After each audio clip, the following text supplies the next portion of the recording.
Good morning. Happy Friday. This is Pastor Rick. This is Straight Talk on Scripture.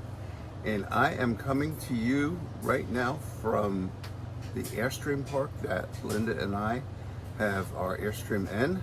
We're in Melbourne, Florida.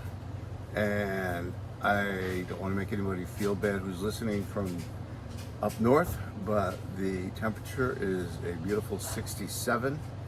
And as you can see, there's no snow in the background, but the Airstream that we have it's a vintage, it's an old one, but you know, we love it. But this is what I want to talk about. I believe that those of us alive right now are in for some of the greatest things that God is yet going to do. I believe where the church is going to see great salvations.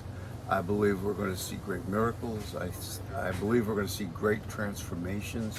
I think people who are doing bad things right now are going to start a relationship with the Lord, and they're going to start doing good things. I believe that if this is probably one of the greatest times to be a Christian and alive. And what I want to talk about today is miracles. And a miracle is so cool because there are natural laws. There's like the law of gravity. If you jump off a 40-foot building, you go down. That's because that's a law. And when God does a miracle, what he does is he interrupts natural law that he created, by the way, the natural laws of the universe. And he intervenes and he suspends them to do something that he wants to do. Usually to do something to a miracle. I believe most miracles are to point the way to the goodness and greatness of God. And real quick, maybe next week I'll do an interview with my brother Steve, but real quick, I have somebody very close to me who had an amazing miracle. My brother Steve, who's a couple years younger than me, was diagnosed with dementia. He ended up in a home for really just waiting to die. And what happened was he was just progressively getting worse. He was losing the ability to swallow, and the doctor called me and said, "What are Steve's wishes since he can't talk himself?"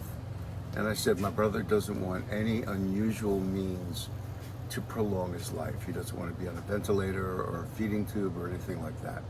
And the doctor said, "Well, then prepare to bury him because he's got about a month left because he has forgotten how to swallow, and so it'll be about a month before he aspirates his food and gets pneumonia and passes away." So that was that until a week later when Steve, and you have to realize, didn't know how to use a phone anymore because he was in a coma, called me and said, "Rick, what's up, bro?"